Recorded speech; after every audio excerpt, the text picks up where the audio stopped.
I really love the series because I find out so many things that I never even realized. I mean, I've been in church most of my life, but I didn't realize that Abraham remarried after Sarah died. So he had another wife. Her name was Keturah. And then they had several other children that I cannot pronounce, but they had six other children. And the first part of Genesis 25 just talks about that lineage. Verse 5, Abraham gave everything to Isaac. And he did send his other children away from Isaac in the east. He gave them gifts while he was still alive. And I thought it was interesting that he sent them away from Isaac in the east. And, Abraham was very wise.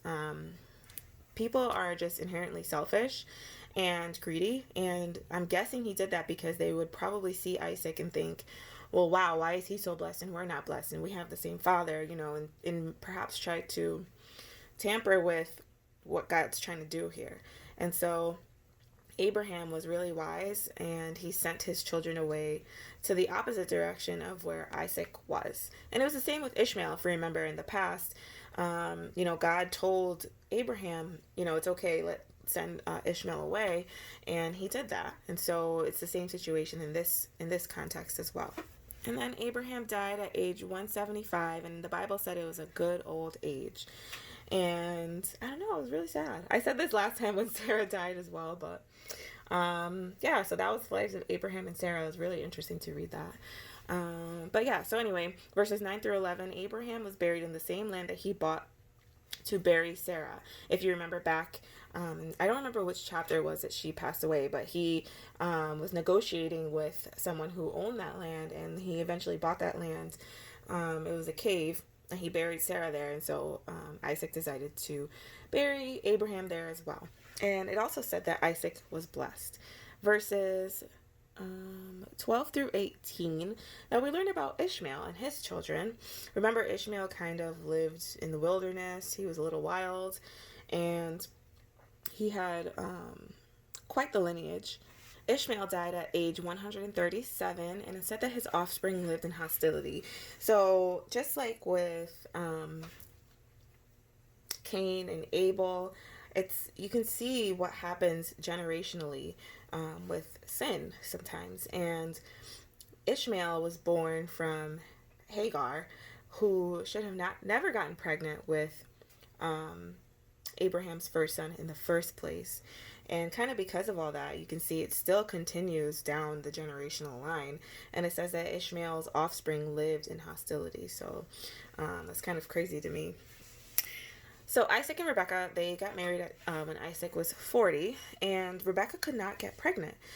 So what does Isaac do as the man of God? He prayed. And God wants us to take all of our requests to him. I know I did a Bible study on prayer, focusing prayer more or less on God breaking us and making our lives uncomfortable so that we can grow spiritually. But he does want us to bring our requests to him. He still wants us to pray for, whatever it is in our lives that we want to pray for. And so he doesn't discourage us from praying for things like that. So Isaac prayed, and Isaac's prayer was answered because Rebecca became pregnant with twin boys. And the word said that the babies fought in her belly. And Rebecca kind of asked God, why is this happening to me? And God told her that they will be opposing nations, and the older will serve the younger. And actually, I don't know why I didn't do this before. I'm curious. I'm probably going to go online and look up what nations it kind of represents today. So yeah, I'll probably do that after filming this. I wish I did it beforehand, but maybe that's something you can look into as well. So it said that the first baby was Esau. He came out red and hairy. The second one came out grasping his brother's heel, which was Jacob. Isaac was 60 years old when they were born. And Esau was a hunter. He was loved by Isaac, but Jacob stayed at home and he was loved by Rebekah. Verses 29 through 34 are so significant, and we'll talk about it now. Esau came to Jacob begging for stew. So Esau was out hunting for a long time, and he was probably very hungry, very thirsty, very tired. And he just came in and he just saw Jacob cooking, and he was frantic. He said, Jacob, please give me some stew. And Jacob was very smart, and he said, I'll give you some stew only if you sell me your birthright. And Esau, instead of thinking rationally, that's something that's extremely important and valuable.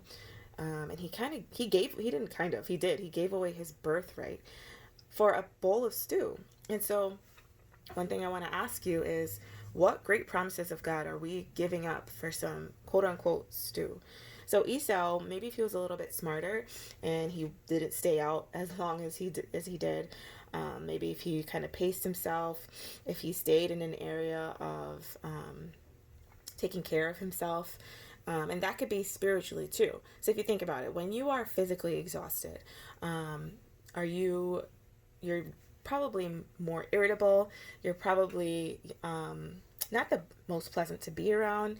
And if you think about it, it's more difficult for us to stay on track with God and what He wants us to do when we are not taking care of ourselves, not only spiritually, but also physically.